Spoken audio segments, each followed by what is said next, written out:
신명기 33장 모세의 축복을 함께 묵상하고 있습니다. 첫 번째 축복의 대상은 루벤이었죠. 루벤은 반전에 실패했다. 창세기 49장 야곱의 축복과 신명기 33장 모세의 축복을 비교하면서 우리가 보고 있잖아요. 근데 야곱의 축복 때도 그랬고 모세의 축복에도 그랬고 루벤은 참 반전하지 못하고 역전하지 못하고, 반면 지난주일에 살펴보았던 레위는 역전의 성공, 그것도 대성공했죠. 야곱의 축복에서는 저주라는 단어가 2번이나 등장하면서 축복의 자리에서 저주를 받고 말았는데, 500년 뒤 모세의 축복에서는 그야말로 인생 역전이 이루었던 것이죠. 오늘은 세 번째로 베냐민의 축복을 함께 묵상해 보고자 합니다. 자, 베냐민은 야곱의 막내 아들이죠. 잘 아시는 대로 야곱은 부인이 2명, 그리고 소실이 2명 있었습니다. 아내가 4명이었던 셈이죠.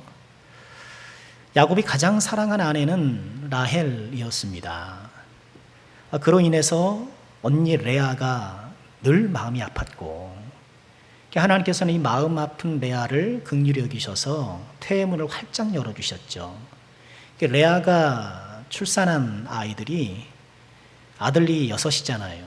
12명의 아들 중에 6명을 레아가 낳았죠. 누구죠? 루벤, 시므온, 레위, 유다. 저도 봐야 돼요. 이사갈, 스불론. 아들 왜 이렇게 많아요? 못 내워요. 이렇게 레아가 낳은 아들만 6이고 레아의 그 시녀되는 실바가 또 2명을 낳았잖아요.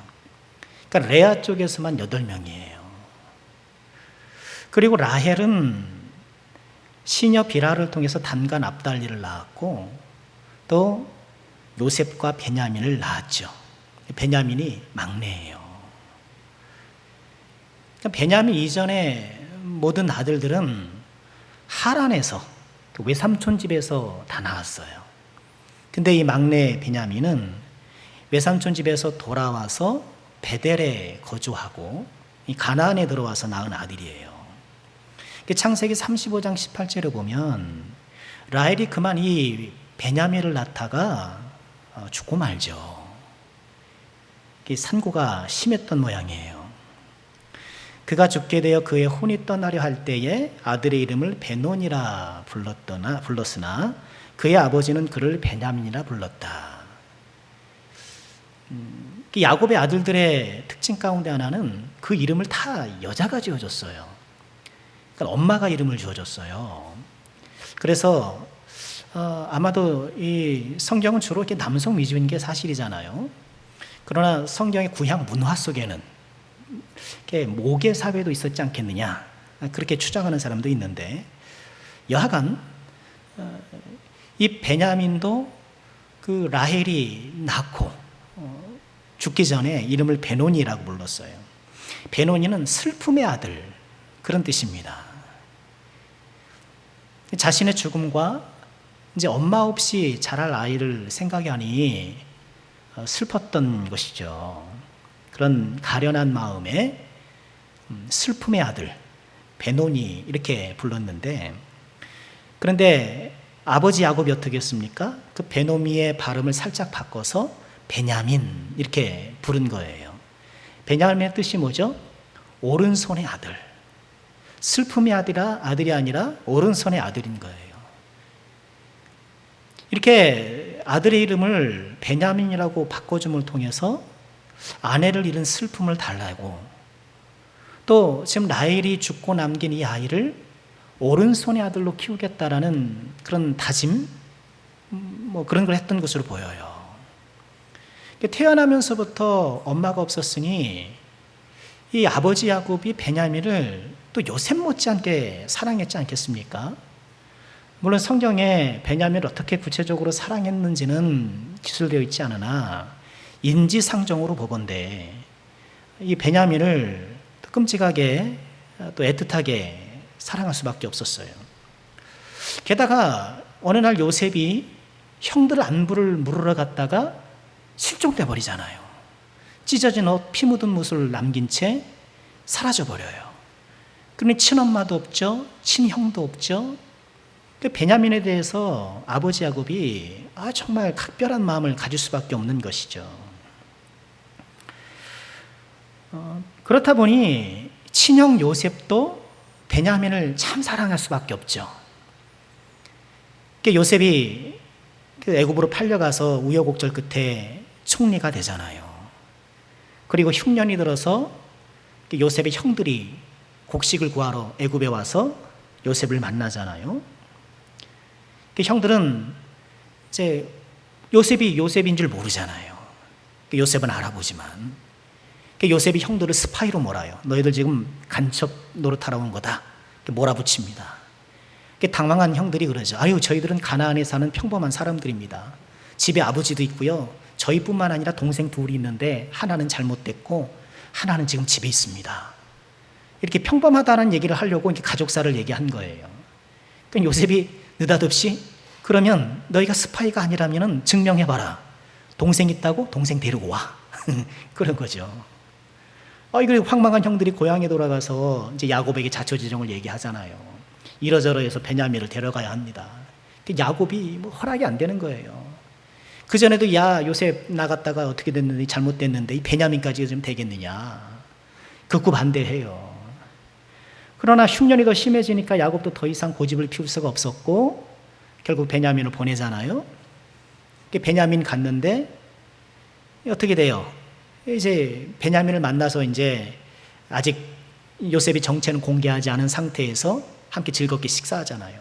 식사하면서 다른 형제들에게는 얼마씩 주면 베냐민에게는 친동생이니까 5배 이상 이렇게 음식을 주고 더 각별하게 사랑해 주죠.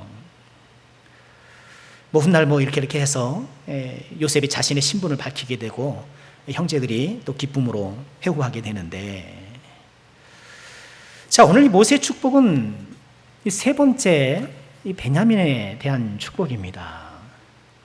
자, 베냐민의 축복 역시 그 야곱의 축복, 창세기 49장 야곱의 축복과 함께 비교하면서 좀 묵상하고 싶습니다. 창세기 49장 27절에 베냐민의 축복, 야곱의 축복은 이렇게 되어 있어요. 베냐민은 자목을 준비했습니다. 자막을 보셔도 되겠어요? 베냐민은 물어뜯는 일이라 아침에는 빼앗은 것을 먹고 저녁에는 움킨 것을 나누리로다. 야곱의 축복이 좀 예언적이고 특히 이 베냐민 축복에 있어서는 좀 신비적인 부분도 있잖아요. 이게 무슨 의미인지 도대체 어떤 것인지 구체적으로 딱 받기는 어려워요. 물어뜯는 일이라 아침에는 빼앗은 것을 먹고 저녁에는 움킨 것을 나누리로다. 그러나 어쨌든 물어뜯는다, 빼앗는다 이런 동사로 보건대 좀 부정적인 뉘앙스인 것 같기는 해요. 빼앗는 게 잘하는 게 아니잖아요. 물어뜯는 게 이렇게 칭찬할 만한 것은 아니잖아요. 여하간 어딘가 모르게 좀 부정적인 그 분위기를 갖고 있어요. 반면 500년이 지난 오늘 본문 모세의 축복에서는 어떻게 되어 있나요? 베냐민에 대한 일렀을 여호와의 사랑을 입은 자는 그 곁에 안전히 살리로다. 여호와께서 그를 날이 마치도록 보호하시고 그를 자기 어깨 사이에 있게 하시리로다. 야곱의 축복에서는 베냐민은 다소 부정적인 그런 분위기의 축복을 받았는데 모세의 축복에서는 너무너무 좋은, 그죠? 너무너무 은혜 가득한. 그러니까 축복의 내용으로 보건대 베냐민의 축복 역시도 레위의 축복처럼 그 분위기가 완전히 바뀐, 역전된 그런 모습을 갖고 있어요. 자, 베냐민에 대한 모세의 축복을 좀 간단히 묵상해 볼까요? 한 3가지로 정리되는데, 첫 번째는 여호와의 사랑을 입은 자다 이렇게 말씀을 하죠. 여호와의 사랑을 입었다. 그러니까 베냐민은 아버지 야곱의 사랑도 받았고 친형 요셉의 사랑도 받았고 사랑을 받은 자였지만 이제는 그런 가족의 사랑을 넘어서 아버지의 사랑을 받는 모습이 됐다는 거예요. 이 안에 참 귀한 성장과 발전의 모습이 있죠. 우린 다 가족의 사랑 안에서 자라나잖아요. 뭐 특별한 일이 없으면 일반적으로 보면 부모 사랑, 형제 사랑 가운데 우리가 자라가고, 그러나 가족의 사랑 울타리에만 머물러 있으면 안 되죠. 우리가 세상을 살아가면서 진정 만나야 될 사랑은 가족의 사랑도 만나야 되지만 누구의 사랑을 만나야 돼요? 여호와 하나님의 사랑을 만나야 돼요. 이런 베냐민의 축복은 우리의 기도의 제목도 되는 것 같아요. 우리 사랑하는 자녀들이 우리 부모님의 사랑을 받고 또 가족들의 사랑을 받는 것 감사한 일이지만, 그러나 그 사랑의 울타리를 넘어서 누구의 사랑을요? 하나님 사랑 받는 자, 베냐민처럼 여호와의 사랑을 입는 자가 되는가? 우리 사랑하는 자녀들이, 우리 대개 자녀들이 이 베냐민처럼 여호와의 사랑을 입은 자가 되기를 주님의 이름으로 축원드립니다. 또 오늘 말씀 보면 여호와의 사랑을 입은 자, 우리 번역이거든요. 본래 히브리어나 영어 번역 보면 beloved, 사랑을 받았다라고 했는데 우리 성경은 사랑을 입었다. 굉장히 문학적 표현이죠. 그리고 은유적이죠. 참 좋은 번역이라고 저는 묵상이 돼요. 사랑을 입는 것. 입는다라는 거는 고대 사회에서는 옷이 신분이었잖아요. 우리도 사극 같은 데 보면 성은을 입었다 그러잖아요. 상궁으로 내가 궁에 들어갔는데 임금의 성은을 입었다, 혹은 받았다, 입었다 그런단 말이죠. 임금의 성은을 입으면 어때요? 옷이 바뀌어요, 진짜. 그래서 상궁의 옷에서 후궁의 옷으로 갈아입잖아요. 옷을 입는다라는 게 우리 번역이긴 합니다만, 우리 번역에 따라서 적용해 보면 우리의 신분적 성장, 성숙, 혹은 상승, 하나님께서 우리를 이렇게 높여주시는 것이죠. 우리 사랑하는 자녀들이, 또 귀한 주의 종들께서 이 베냐민처럼 여호와의 사랑을 입고 사랑을 받을 뿐만 아니라 우리 하나님께서 베풀어 주시는 그 은혜의 옷, 그 의의 옷을 입으시고 은총의 옷을 입으시고 또 주님께서 부여해 주시는 거룩한 백성의 신분을 더 풍성히 누리시기를 다시 한번 주님의 이름으로 축원합니다. 베냐민에게 두신 두 번째 축복은요, 그의 곁에서 안전히 사는 복이에요. 다시 한번 12절 보시면 그렇죠. 베냐민에 대해 이랬을 때 여호와의 사랑을 입은 자는 그 곁에 안전히 살리로다. 안전히 살리로다. 그러니까 12절에 보면 안전히 살리로다, 안전이라는 단어가 나오고, 그를 날이 마치도록 보호하신다. 안전과 보호, 이 두 단어가 등장해요. 그러니까 하나님께서 베냐민에게 베풀어 주신 그 사랑 가운데 하나가 뭐예요? 안전과 보호. 우리에게 꼭 필요한 그런 복이 아닐까요? 그런 은혜죠. 우리가 이 죄악 많은 세상, 사건, 사고 많은 세상 가운데 안전히 보호받는 것만큼 또 귀한 은혜가 있을까 싶어요. 우리가 운전할 때도 안전을 위해서 기도하잖아요.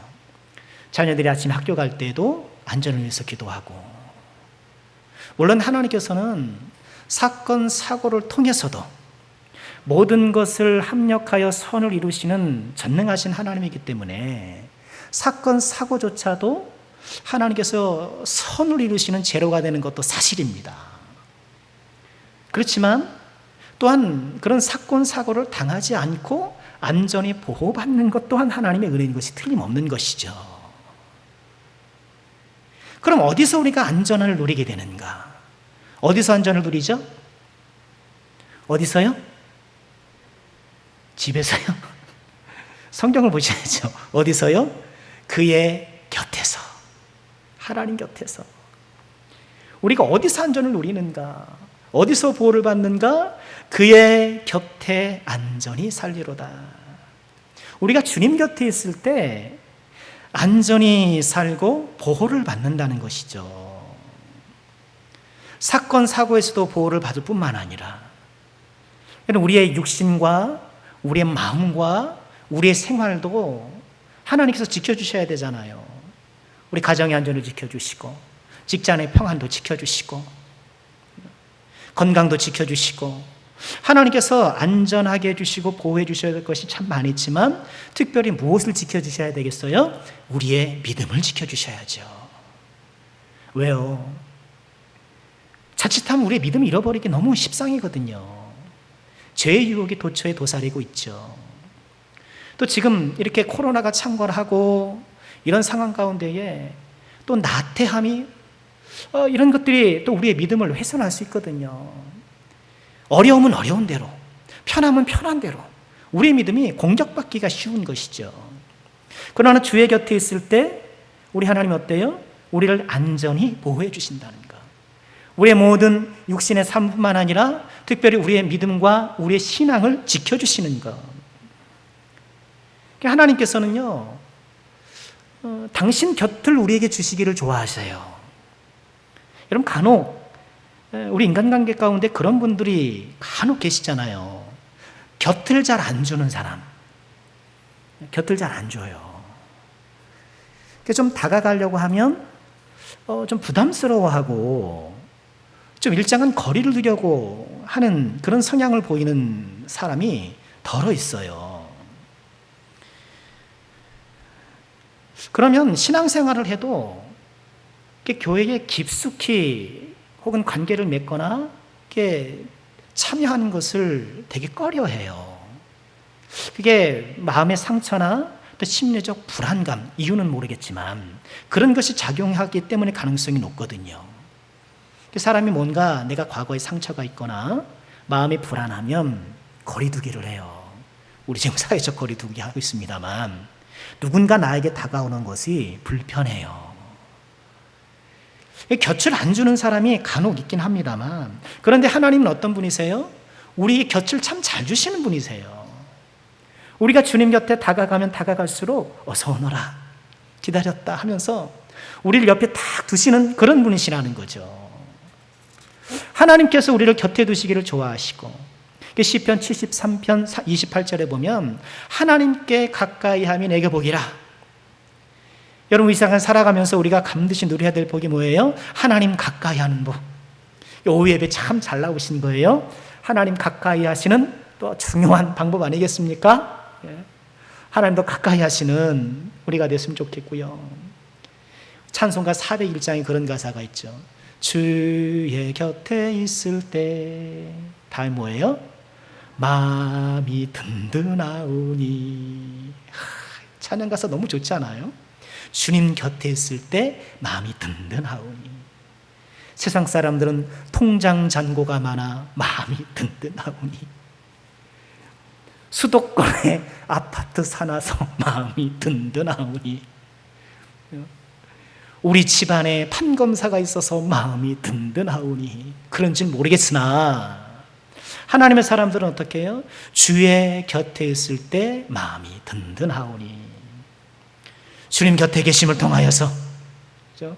주와 함께함을 통하여서 이처럼 영혼의 든든함, 마음의 든든함을 누리시기를 주님의 이름으로 축원합니다. 이렇게 우리를 안전히 보호해 주시되, 다시 12절 보면 어떻게 보호해 주신다고요? 중간에 보실까요? 여호와께서 그를 날이 마치도록 보호해 주시고, 날이 마치도록 보호해 주시고, 우리 인생이 끝날 때까지, 우리가 죽을 때까지, 이 세상이 끝날 때까지 보호해 주시고. 근데 이 말씀을 잠시 또 묵상해 보면은요, 그를 날이 마치도록 했잖아요. 이 날이 하루라는 뜻이에요. 단수예요.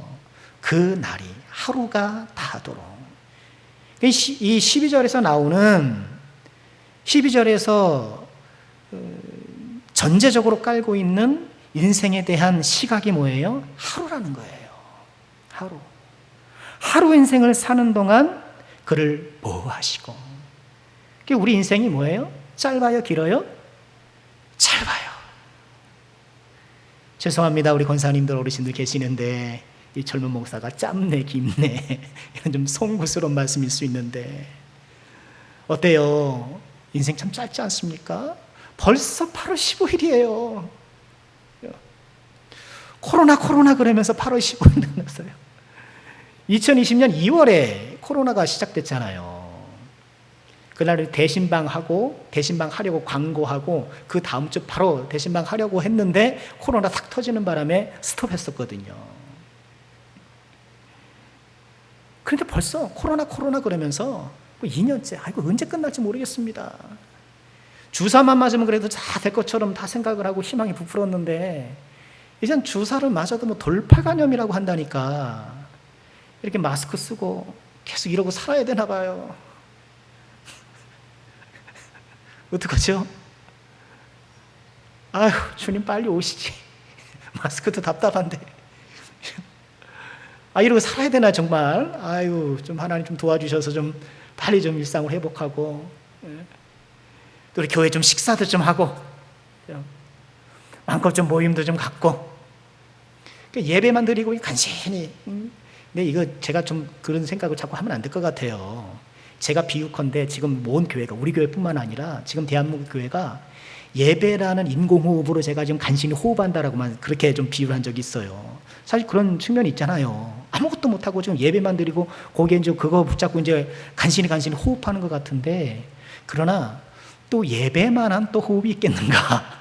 그렇죠? 또 예배만한 호흡이 있겠는가? 우리가 예배만 잘 드려도, 우리가 예배 속에 은혜만 잘 받아도 우리가 좀 여러 가지 활동은 좀 우리가 충분히 하지 못하지만 그래도 우리의 믿음이 든든해지고 건강해지고 또 하나님 기뻐하신 것 아니겠습니까? 우리가 예배 능력을 좀 회복하고, 뭐 딴 때 뭐 그런 거 우리가 다 했을 땐 또 그렇게 또 믿음이 좋았나? 또 그것도 아닌 소리군요. 예배가 살아있기를, 예배 능력을 회복하시기를 다시 한번 주의 이름으로 축복합니다. 날이 마치도록 우리를 보호해 주시고 끝까지 우리를 책임져 주신 하나님, 베냐민에게 이런 복이 선언되었어요. 자, 마지막으로 세 번째 베냐민에게 주신 복은 어떤 복인가? 어깨 사이의 은혜. 전 그렇게 제목을 적어봤어요. 12절 다시 보실까요? 베냐민에 대하여 일렀을 때 여호와의 사랑을 입은 자는 그 곁에 안전히 살리로다. 여호와께서 그를 날이 마치도록 보호하시고 그를 자기 어깨 사이에 있게 하시리로다. 이런 어깨 사이에 있는다는 게 뭔가요? 맞아요. 무등 태우는 거예요. 무등 태우는 거. 어깨에다 탁 얹어 놓는 거예요. 이야, 베냐민을 이렇게 하나님께서 어깨에 탁 태우신다는 거예요. 우리 아버지들 그런 것도 한번 해보셨죠? 네? 아이들 어렸을 적에 놀이공원을 가든 어디 가든 한 번쯤 그런 거 안 하는 아버지가 있어요, 세상에? 회개하세요, 회개. 어떻게 무등을 안 하고 아버지가 돼요? 자식도 무등 탁 태워주고, 그죠? 얼마나 신납니까? 아이에게는 최고의 경험이에요. 늘 올려다보면서, 그죠? 늘 나보다 큰 세상을 이렇게 바라보다가 아버지 어깨에 올라타가지고 모든 세상을 내려다보는 거예요. 야, 대단한 경험이 아닐 수 없어요. 언제 이렇게 무등을 좀 타보나 생각해보니까 그때뿐인 것 같더라고요. 어렸을 때 되니까 지금 아버지한테 무등 태워달라 그러면 아이고 아버지 천국 가시지. 그렇죠? 또 그때가 있는 것 같아요. 무등 태워주고. 예. 이 세상에 누가 나를 무등 태워줘요? 그렇죠? 다 무등 태워주고 높여주고 귀히 여겨주고. 예. 아버지 하나님이 그러신다는 거예요. 세상은 그렇지가 않잖아요. 올려주고 높여주고 어디 그렇습니까? 다 깎아내리기 십상이지. 다 욕하기 십상이죠. 이제 뭐 내년에 대통령 선거가 있으려고 뭐 후보들이 막 이제 뭐 지금 꿈틀꿈틀 하고 있는 것 아닙니까? 서로 다 비방하죠. 서로 다. 신문 보면 뭐 괜찮다 좋다 이런 얘기 하나 없어요. 이 사람은 이게 나쁘고 저 사람은 저게 나쁘고 저 사람은 그 정책이 나쁘고 뭐 온갖 비난만 있지. 물론 뭐 점검이 뭐죠? 검증도 해야 되고 뭐 그런 것도 있긴 합니다만 전반적으로 보면 다 이렇게 깎아내기만 해요. 진영 논리에 빠져가지고 상대 진영 막 내리고 말이고 막 정신없어요. 왜 이렇게 싸우나 몰라요. 신문 보면 맨날 싸우는 얘기예요. 싸우는 얘기. 세상 은이처럼 무등 태우기는커녕 자기 무릎 앞에 꿇게 하고 자기 발 앞에 놓이도록 그렇게 하는 세상이지만, 하나님께서는 그런 우리들을 어떻게 해요? 무등 태워주시고 어깨에 우리를 넣어주시고 우리에게 용기를 불어넣으시고 우리에게 힘을 불어넣어주시고, 우리 하나님의 그 무등을 어떻게 태워주셔요? 우리를 통해 태워주시는 거예요. 우리를 통해서. 그래서 저와 여러분들이 하나님의 어깨가 되어서 누군가를 태워주셔야 돼요. 하나님의 어깨가 되어서 우리가 높여지고 기운을 북돋아주고 칭찬해주고 용기를 불어넣어주고, 하나님의 어깨가 되시기를 주의 이름으로 축원합니다. 어깨. 하나님의 어깨가 되어서 주의 사랑하는 지체들을 높여주는 사람, 우리 교회가 그런 교회가 되어야 되겠죠. 자, 야곱의 축복에서는 물어뜯는 일이, 빼앗는다, 이런 부정적인 복을 받았던 베냐민이 모세의 축복에서는 180도 바뀌어서 이렇게 긍정적인 복을 받았어요. 근데 그러면 이 본론이에요. 본론이라니까 깜짝 놀라시네요. 중요한 부분 여기 있어요.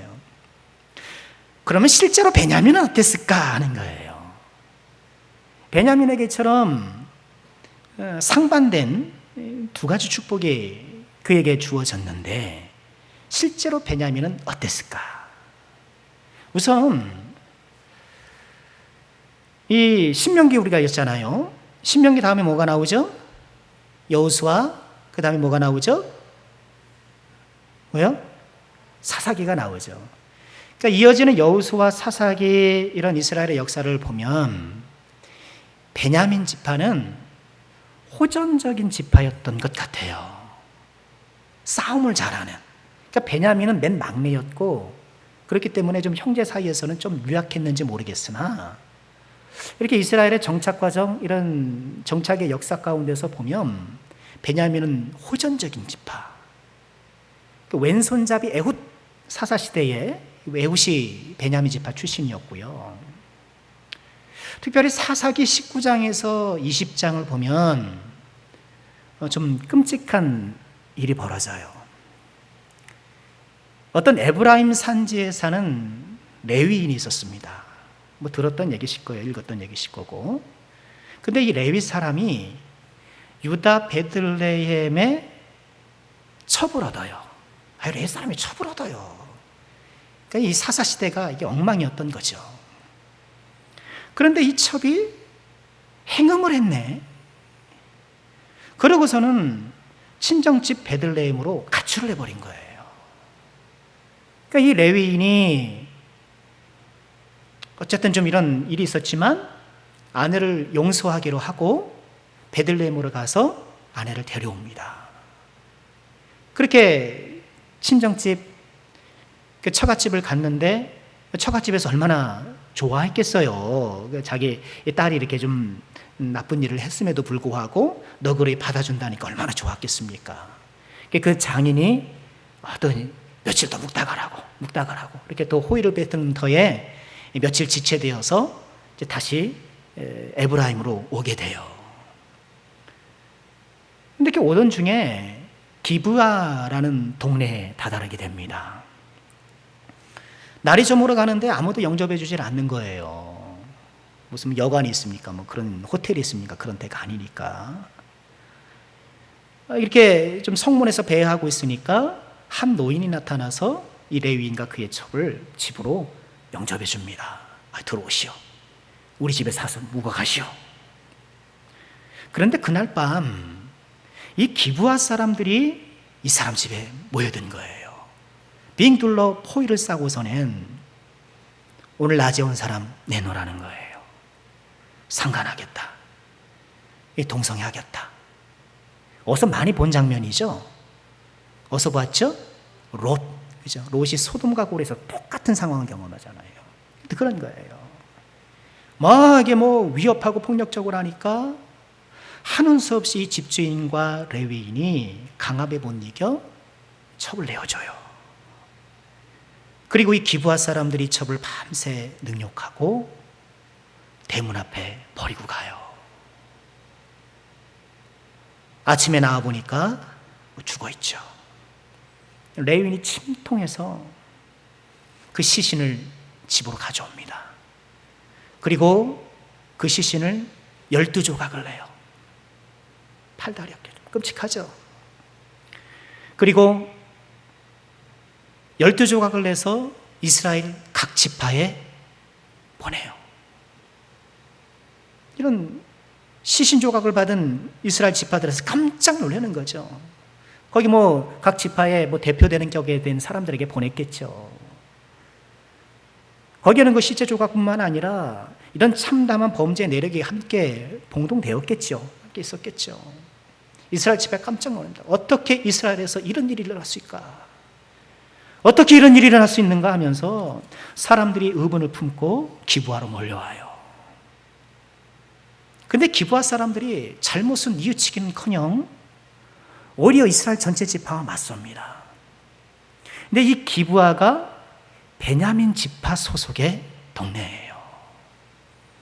근데 기브아 사람들이 이렇게 나쁜 짓을 했는데 베냐민 지파가 이 기브아 사람들을 두둔하는 거예요. 자기 지파라 이거죠. 팔은 안으로 굽는다 이거죠. 결국 베냐민 지파와 이스라엘 전 지파 간에 내전이 일어나요. 그러니까 베냐민 지파가 자신감 있는 거예요. 호전적이라 물어뜯는 일이라 나머지 11지파와 맞서 싸우겠다는 거예요. 숫자적으로 봐도 지금 상대가 안 됨에도 불구하고. 근데 이 기브아 지파에는 특수부대도 있었어요. 성경에 보면 물매를 던지는 사람, 다윗이 물매를 던지잖아요. 물매를 던지는 사람 특수부대가 있었는데 던지는 족족 명중시키는 그런 사람들인 거예요. 첫 번째 전투에서는 12지파가 져요. 하나님, 우리가 올라가야 되겠습니까? 올라가라. 두 번째 전투했는데 올라가라 그랬는데 또 줬어요. 올라가라 그랬는데 또 줘요. 이해가 안 되죠, 그죠? 하나님께 올라가라고 해서 올라갔는데 졌단 말이죠. 세 번째 전투에서 이스라엘이 이겨요. 그 전투로 말미암아 베냐민 지파 남자 25,000명이 목숨을 잃습니다. 그러니까 베냐민 지파가 괴멸 수준이 된 거예요. 남자들이 싹 다 죽으니까.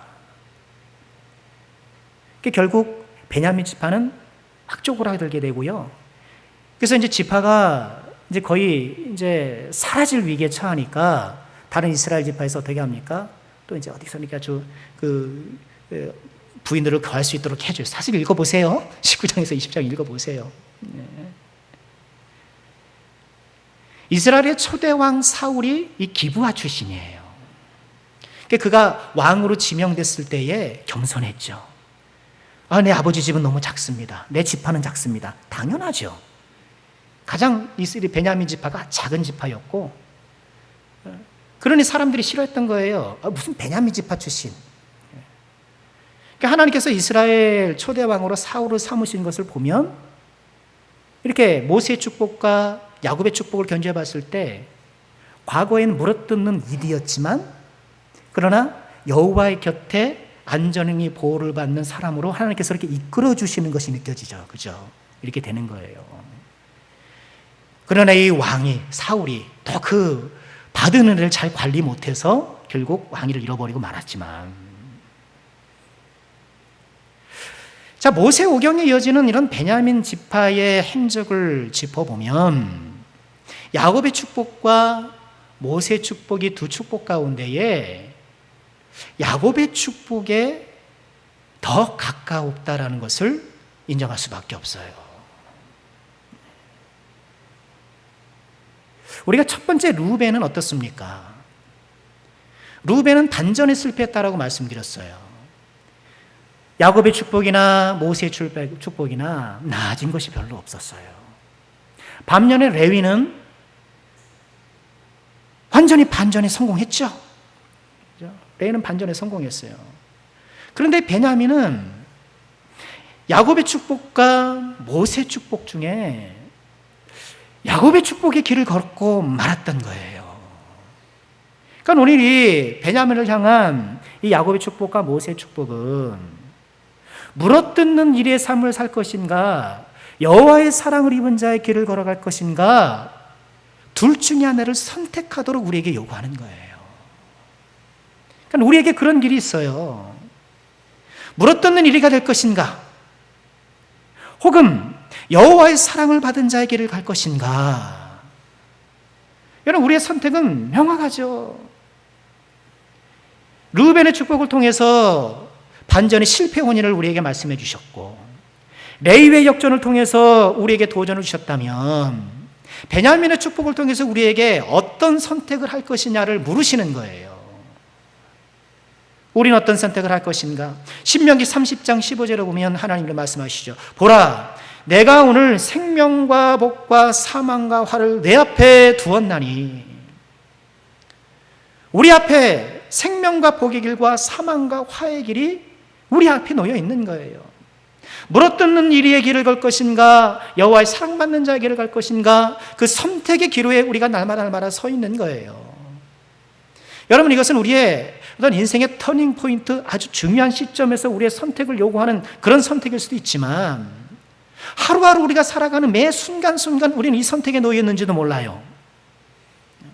내가 이를 어떻게 처리할 것인가, 저 사람에게 내가 어떻게 상대할 것인가, 지금 나에게 닥쳐진 이런 인생의 시련을 나는 어떻게 반응할 것인가, 이런 모든 우리 주변에 일어나는 크고 작은 일들 가운데에 우리는 물어뜯는 이리가 될 것인가, 여호와의 사랑을 받는 자가 될 것인가, 이런 선택의 갈림길에 놓일 수 있다는 거예요.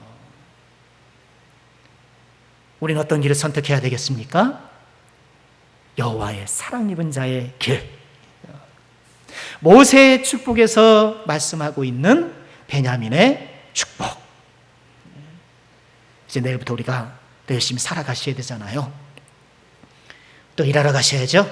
일하러 가세, 일하러 가. 월요일은 즐거워, 그죠? 매일매일이 주일이었으면 좋겠죠. 아멘. 자, 우리가 또 월요일 힘차게 나갈 것인데, 우리가 이 거친 세상 가운데에 우리 앞에 놓여져 있는 두 가지 길 가운데에 어떤 길을 선택할 것인가. 믿음을 선택하시고, 사랑을 선택하시고, 은혜를 선택하시고, 좋은 것을 선택하셔서 여호와의 사랑받는 자의 길을 걸어가시는 복된 한 주간이 꼭 되시기를 주님의 이름으로 축원합니다.